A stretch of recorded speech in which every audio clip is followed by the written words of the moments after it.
상선약수, 최고의 선은 물과 같다. 물은 만물을 이롭게 하면서도 다투지 않고 모든 사람이 싫어하는 낮은 곳으로 흐른다. 그러므로 도에 가깝다. 노자는 기원전 6세기경 중국 초나라에서 태어났습니다.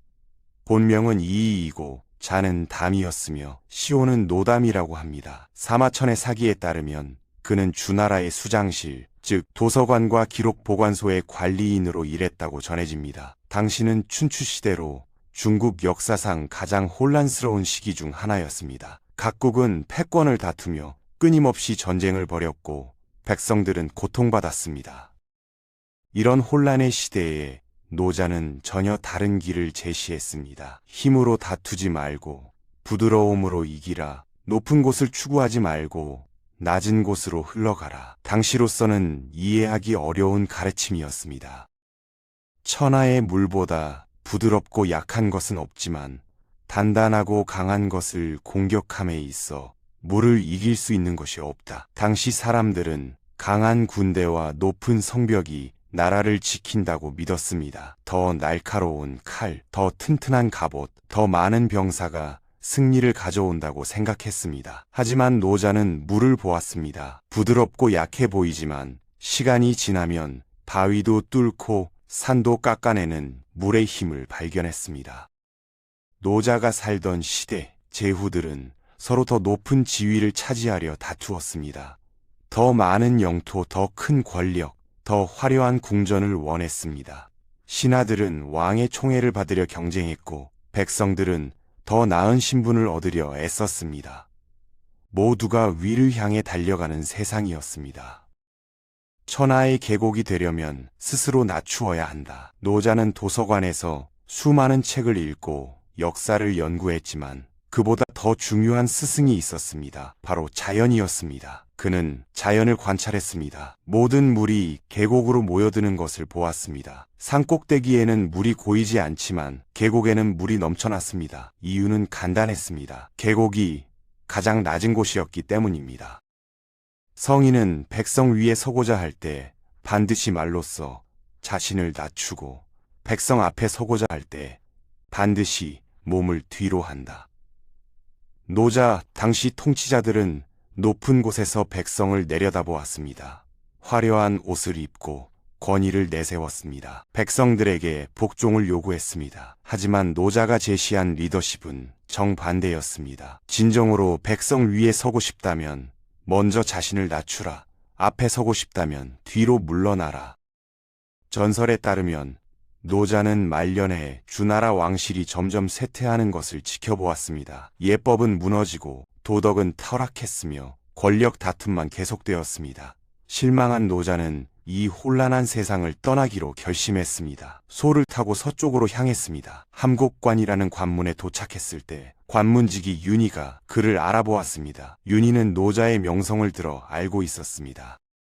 윤희가 간청했습니다. 선생님께서 이대로 떠나신다면 후세 사람들이 선생님의 지혜를 어떻게 알 수 있겠습니까? 부디 가르침을 글로 남겨주십시오. 노자는 이 진심 어린 부탁을 받아들였습니다. 며칠을 머물며 글을 썼습니다. 상편과 하편으로 나뉜 5,000자 정도의 글이었습니다. 상편은 도에 관한 것이었고 하편은 덕에 관한 것이었습니다. 이것이 바로 도덕경입니다. 글을 다 쓴 노자는 다시 소를 타고 서쪽으로 떠났고 그 후 어디로 갔는지 아무도 모릅니다. 강과 바다가 모든 계곡의 왕이 될 수 있는 것은 잘 낮추기 때문이다. 노자는 바다를 깊이 관찰했습니다. 황하와 양자강 그리고 수많은 강물이 모두 바다로 흘러갑니다. 작은 개울도 결국 바다로 향합니다. 왜 그럴까요? 바다가 가장 낮은 곳에 있기 때문입니다. 바다는 자신의 위치를 자랑하지 않습니다. 다른 물들에게 자신에게 오라고 강요하지도 않습니다. 그저 낮은 곳에 있을 뿐입니다. 그러면 자연스럽게 모든 물이 흘러옵니다.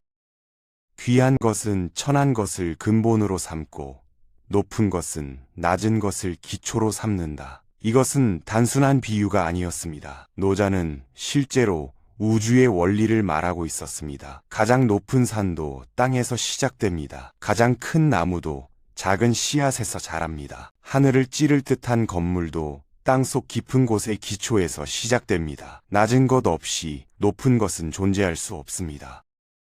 제후와 왕들이 스스로를 고독하고 적고 불초하다고 칭하는 것은 천함을 근본으로 삼는 것이 아니겠는가? 실제로 고대 중국의 현명한 군주들은 자신을 낮추는 호칭을 사용했습니다. 과인은 덕이 부족한 사람이라는 뜻이고, 고인은 외로운 사람, 불곡은 곡식이 부족한 사람이라는 의미였습니다. 권력의 정점에 있는 사람들이 스스로를 이렇게 낮춘 이유는 무엇일까요? 높은 자리에 있을수록 더욱 겸손해야 한다는 것을 알았기 때문입니다. 물은 다투지 않으므로 허물이 없다. 노자가 살던 시대는 다툼의 시대였습니다. 나라와 나라가 영토를 놓고 전쟁을 벌였습니다. 귀족과 귀족이 권력을 놓고 음모를 꾸몄습니다. 백성들조차 생존을 위해 서로 경쟁해야 했습니다. 하지만 물은 달랐습니다. 물은 누구와도 다투지 않았습니다. 높은 곳을 차지하려 하지 않았습니다. 그저 자연스럽게 낮은 곳으로 흘렀습니다. 그래서 물은 실수하지 않았고 원망받지 않았습니다. 도덕경에는 이런 구절도 있습니다. 깊은 덕을 지닌 사람은 갓난아이와 같다. 갓난아이는 약합니다. 스스로 걷지도 못하고 말하지도 못합니다. 하지만 모두가 보호합니다. 독사도 쏘지 않고 맹수도 해치지 않습니다. 왜 그럴까요? 갓난아이는 자신을 낮추려고 노력하지 않아도 이미 낮은 존재이기 때문입니다. 아무것도 가진 것이 없기 때문입니다. 욕심이 없기 때문입니다. 곡식을 가득 채우는 것보다는 그만두는 것이 낫고, 칼날을 너무 날카롭게 하면 오래 보존할 수 없다. 노자는 과도함을 경계했습니다. 그릇에 물을 가득 부으면 넘쳐서 쏟아집니다. 칼날을 지나치게 날카롭게 하면 쉽게 부러집니다. 너무 높이 올라가려 하면 오히려 떨어지기 쉽습니다. 적당한 곳에서 멈추는 지혜가 필요합니다.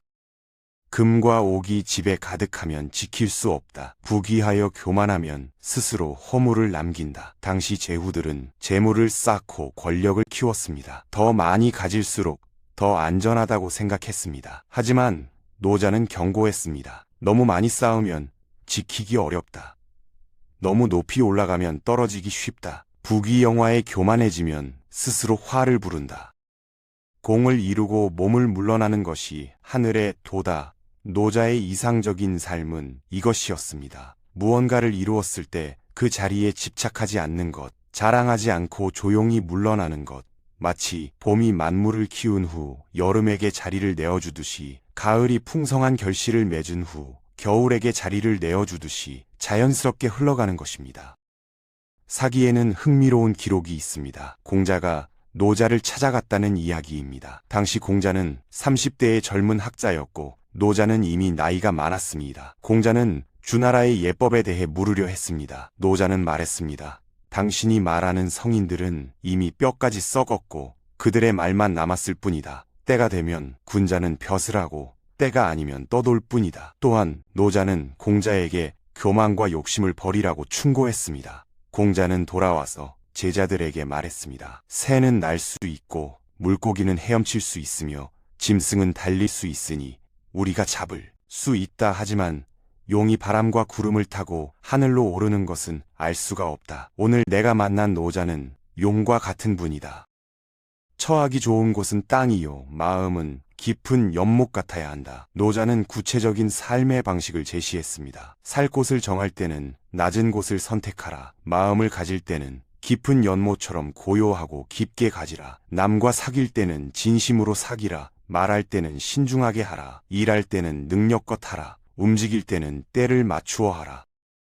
세상 사람들은 모두 위를 향하는데 나만 아래를 향하는 듯하다. 세상 사람들은 모두 밝은 곳을 향하는데 나만 어두운 곳을 향하는 듯하다. 노자 스스로도 자신의 길이 세상 사람들과 다르다는 것을 알고 있었습니다. 다른 사람들이 모두 올라갈 때 자신은 내려갔습니다. 다른 사람들이 모두 드러내려 할 때 자신은 숨었습니다. 하지만 그는 외롭지 않았습니다. 자신의 길이 옳다는 것을 알았기 때문입니다. 큰 그릇은 늦게 완성되고 큰 소리는 들리지 않으며 큰 형상은 모습이 없다. 진정으로 큰 것은 빨리 이루어지지 않습니다. 바다가 형성되는 데는 수천만 년이 걸렸습니다. 높은 산이 만들어지는데도 긴 세월이 필요했습니다. 낮은 곳에서 천천히 차곡차곡 쌓이는 것입니다. 무릇 오직 다투지 않기에 천하가 능히 그와 더불어 다툴 수 없다.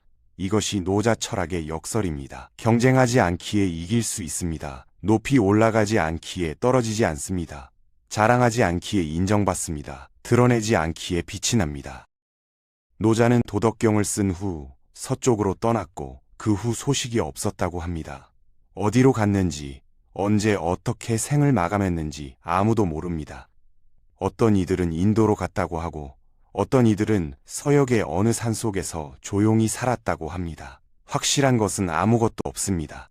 하지만 그가 남긴 가르침은 2600년이 지난 지금까지 우리에게 전해집니다.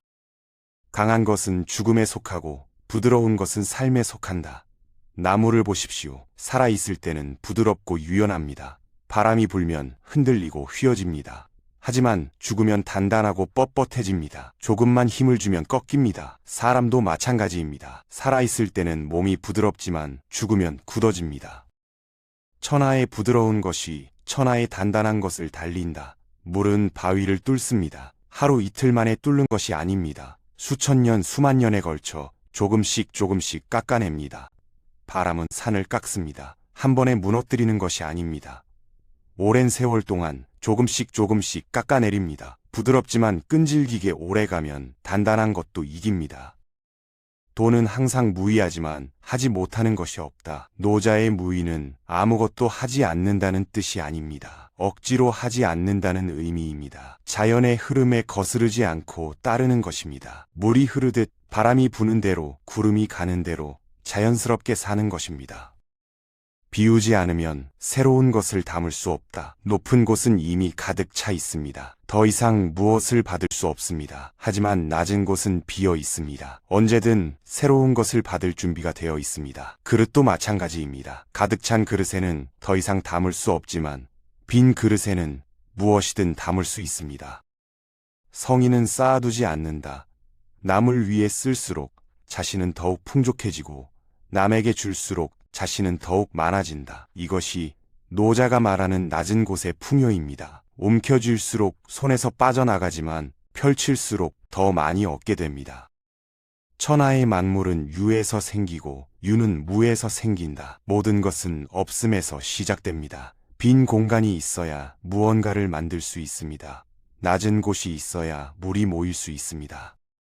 30개의 바퀴살이 한 바퀴통에 모이지만 그 가운데 반 곳이 있어야 수레로서의 쓸모가 있다. 진흙을 이겨 그릇을 만들지만 그 가운데 빈 곳이 있어야 그릇으로서의 쓸모가 있다. 문과 창을 뚫어 방을 만들지만 그 가운데 빈 곳이 있어야 방으로서의 쓸모가 있다. 유용한 것은 실제로 존재하는 부분이지만 쓸모는 없음에서 나온다. 알고 있으면서도 모르는 척하는 것이 최상이고 모르면서 아는 척하는 것이 병이다. 진정한 지혜는 자신을 낮추는 것입니다. 많이 알수록 더욱 겸손해지는 것입니다. 성인은 자신을 드러내지 않기에 빛나고 자신을 내세우지 않기에 드러나며 자신을 자랑하지 않기에 공이 있고 자신을 뽐내지 않기에 오래간다. 노자가 평생 추구한 삶의 방식입니다. 강과 바다는 아래에 있기를 잘하기 때문에 모든 골짜기의 왕이 된다. 이 말을 곱씹어 보십시오. 왕이 되고 싶다면 먼저 아래로 내려가야 합니다. 사람들 위에 서고 싶다면 먼저 사람들 아래에 서야 합니다.